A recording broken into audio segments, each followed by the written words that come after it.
in the form of rising taxation and rising network costs. And in what I want to try and cover is kind of, as I mentioned, explain why, when and what. Why are taxes going up? When are they going up? And what you can do about it. I think these are going to be questions that every energy professional will need to know, because these are questions that you're going to be asked by the powers that be, no doubt.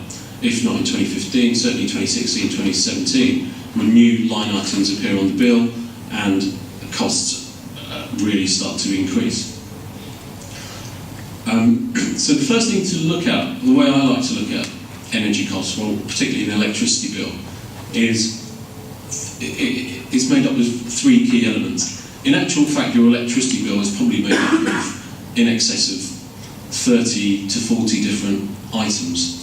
But I like to categorise those into three distinct groups, and two of which are non-commodity items, which are called X1 and X2, and one is Y, which is the commodity item.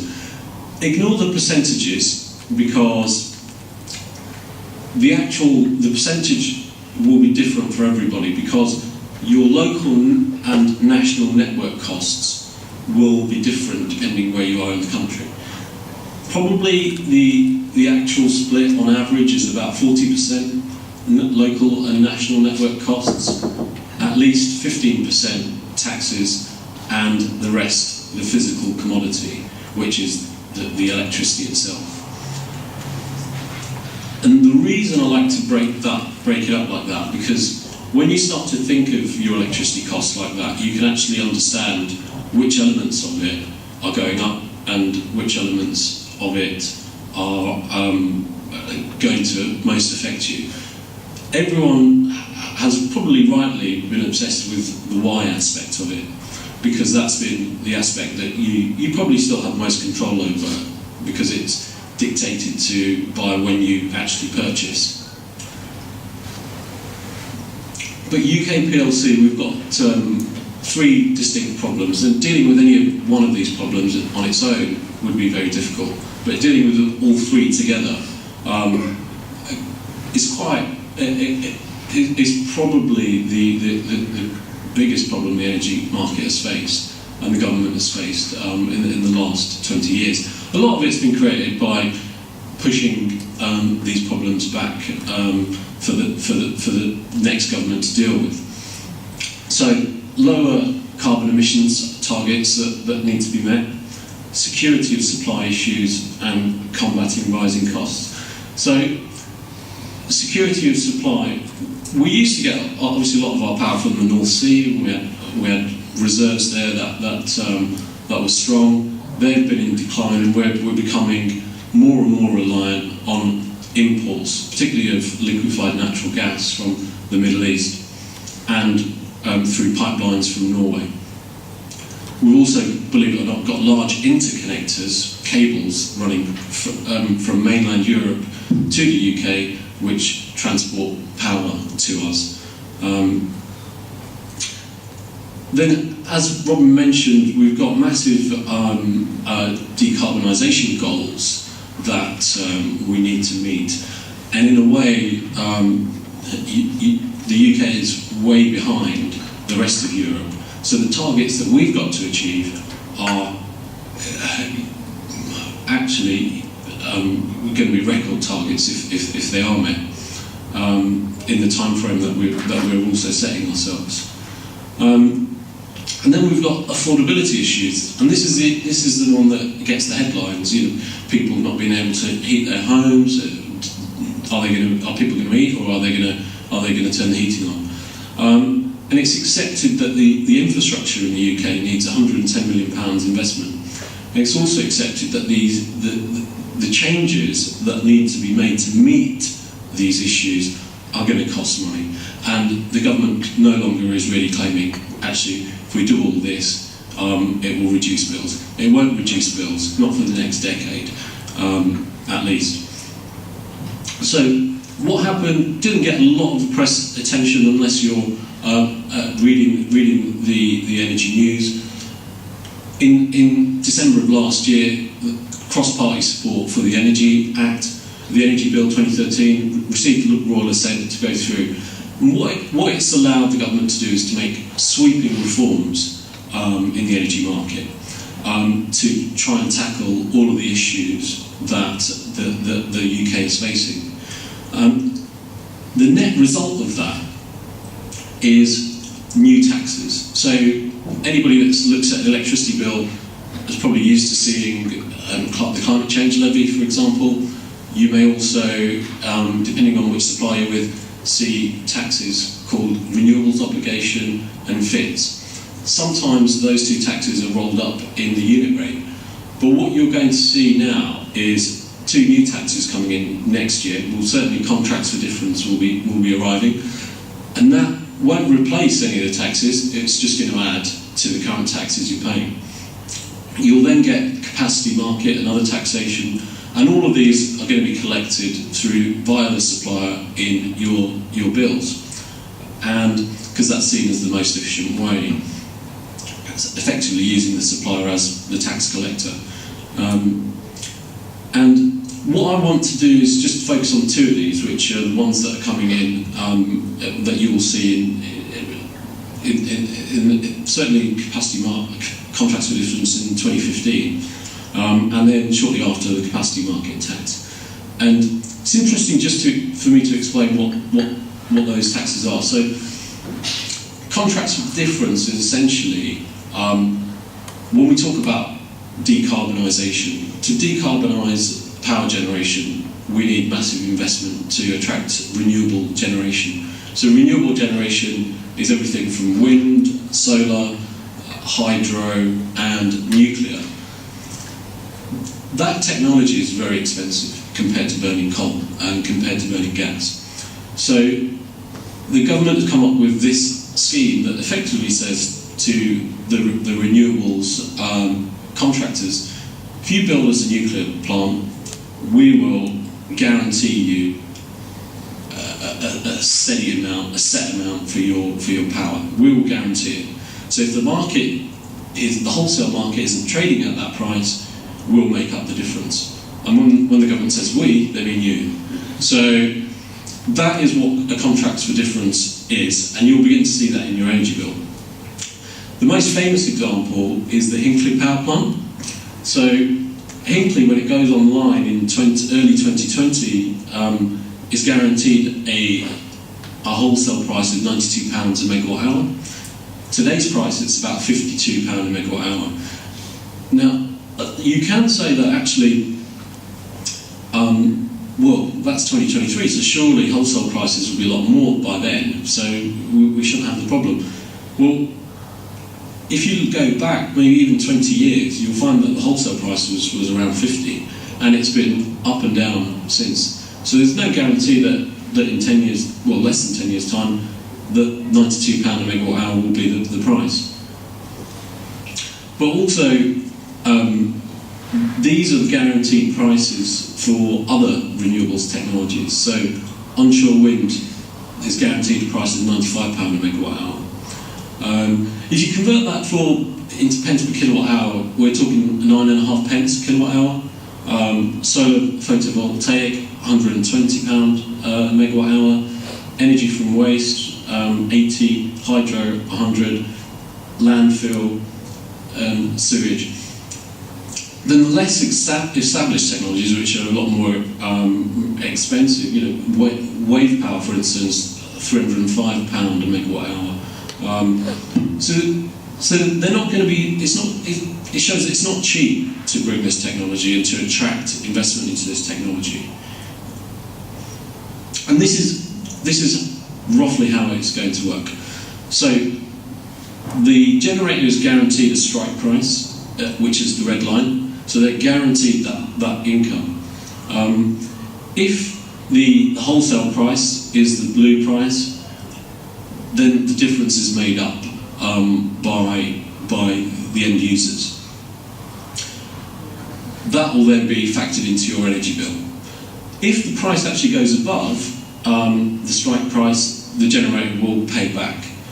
The question is, where will that be, and therefore how much will we, potentially have to pay? Now, it's hard to put a figure on it, but this could well increase your bill. This alone could well increase your bill by 10-15% by 2017. So we're talking, quite big numbers. So that's contracts for difference. The other tax that I want to talk about is the capacity market, and this I think is quite interesting because it also factors in it also really correlates with energy efficiency. So we all hear about blackouts, don't we? Keep the lights on. That's another famous kind of tagline and story that the media like to latch onto. And what they're talking about when they're talking about blackouts is this. So what this chart shows, this is power consumption in the UK nationally, and this is the average power usage profile of the UK during the day. So obviously at night it's quite low. At 6 o'clock people begin waking up and power usage nationally starts to go up. It then drops mid-afternoon, and then as we start going home, watching EastEnders, turning the kettles on, turning the TVs on, it spikes. So when we talk about blackouts, what the National Grid is worried about is blackouts at that time between 4 PM and 7:30 PM, because that is when the demand for power is at its highest. And why does that matter? Why does that impact you? And I'll come on to that in a minute. But what the capacity market is therefore designed to do, it is effectively looking to pay huge incentives to people that can generate power and supply it to the grid at that time, at those peak times. Now, I haven't got the numbers here, and in a way, it's not the right forum to talk about those numbers, because if you were thinking about that as a business model, it's a conversation for another day. But effectively, if you've got power, even just reliable power generation that you can make available to the grid at that time, they will pay you handsomely for it. And because that effectively, the capacity market will stop the lights from going out. How does that matter to you? It's because that money, that income that we're going to give to people that are making power available at that time, again, it's going to come from you, me, and your organisations. And that is going to be in your bills come 2016, 2017. And again, that is going to become a bigger and bigger line item, and it could potentially dwarf all the other taxes that are proposed. And some of the figures are quite astronomical, what potentially the payments towards this might be.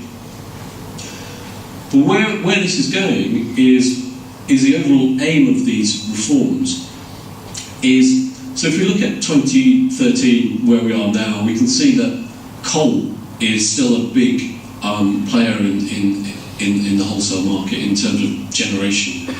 It's nearly half, particularly because coal is very cheap at the moment, and it's coming from America in cheap quantities, which is one of the reasons why we've had low wholesale prices.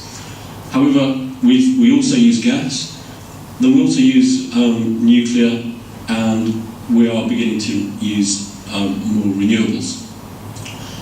But where the market reforms are looking to go is to wipe coal out completely, and to then have a steady reliance on gas, but much more reliance on renewables, nuclear, and even other technologies like carbon capture. So, but to achieve that is going to be very, very expensive, and so the consumer has to pay. Just a quick slide on the results last year. So last year we opened 1.1 gigawatts of renewable. We had 2 gigawatts of gas come back online, and we closed 3.7 gigawatts of power, which is good from a renewables perspective. what's not so good about that is that we're actually lost generation capacity. So capacity is as big a problem, I'll put it to you, as big a problem as decarbonisation. And also, there were 3 gigawatts of new power projects cancelled. So if we just then go back to our budget, we look at local and national network costs, and then we look at X2, the non-commodity costs, which are government taxes and levies. What's going to happen is you're going to see those taxes and levies, which are maybe 10 to 15% at the moment, they are going to catch up to the other 2 items and probably eclipse them post-2020 as well. And that, for me, is the key thing when you have to do a report to explain away why your budget is going up. It's a policy issue, and you can identify it and highlight it. It will save you, I think, a lot of difficult conversations in the next 5 to 10 years. Because it's not going to be a procurement issue anymore. Sometimes you switch supply and you get a better deal, or the wholesale market drops and you manage to maintain your costs or make a saving. That is going to be less and less a reality. Then we also I also want to talk about network and transmission costs and why there's a loaded deck for peak time users. So we've got a lot of people from the leisure industry here today, maybe from offices, hotels. I think that you guys are going to be the ones that pay some of the biggest prices in the energy market. Certainly when it comes to that other non-commodity costs, which is the local and national network costs. So again, we go back to this graphic that shows when energy peaks, and about if you take your budget and say it's about 10 pence a kilowatt hour, about 3 pence of that gets paid to the local network and the national grid. And how they charge you for that is very, very interesting. And not, the reason I say this is common knowledge to a lot of people, but surprisingly not a lot of common knowledge to a lot of people as well. So you've got the local network costs. There's various local networks depending on where you are in the country. And how the network charges you is based on when you use power. So they charge you a huge premium, and up there we've got, it's called the traffic light system, red, amber, green. And they charge a huge premium for anyone that's using power, pulling power between 4 p.m. and 7 p.m. So it can be up to 10 pence a kilowatt hour. So if you imagine that your bill is 10, your unit rate is 10 pence, between 4 p.m. and 7 p.m. you're paying maybe nearly 16 to 20 pence a kilowatt hour. At all other times of the day, it's far less costly to pull power from the grid. So the red peak time costs might be less than 10% of your overall usage, but they're probably 60% of your network costs. And the reason the networks are allowed to charge like that is because they know that that's when they have the most pressure, and the government probably want people to be incentivised to stop using power at that time. Then the national grid, they also take between 7 to 10% from you via your bill. Again, you won't see these unless you request these costs separated in your bill. But the way the national grid decide to charge you is that they will work out the 3 times of the year when nationally the power was at its peak. So that will usually be in the winter time. And when they look back at those 3 peaks, they then look at your or the supplier looks at your usage during those 3 peaks and determines what you've got to pay. And funnily enough, those 3 peaks will always be in that red zone. So it will always be between 4 p.m. and 7:30 p.m. And it will always be, funnily enough, on a Thursday and Friday in December and January. There was one time where I think there's a few anomalies to that, and that's when there's an England match, and at half-time, everybody in the summer, everyone makes cups of teas, and literally all the kettles in the country come on, and that has entered into one of the 3 peaks. But otherwise, given the form of the England team now, it's not as common. But otherwise, that is how they charge you. So, in theory, if you are not using power during any of those peak times, you won't pay any network costs. So your bill can potentially reduce by 7 to 10%. And that just goes back to Andrew's conversation about CHP.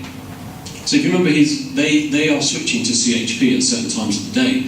The certain times of the day when they're switching to CHP is during those peak times, because then they're avoiding those peak costs, and their costs are going down, so they're getting kind of the double benefit of that efficiency. Now, both of these charges are heavily, I think, we take the approach of the manufacturing sector. What they have done is they've lobbied the government, and they've got 54 different manufacturing sectors, and the data center sectors are already exempt through paying CRC tax and the climate change levy tax. Now, the reason they're exempt is because they argue that if we pay these taxes, then we face competition from Europe and we'll lose business to Europe.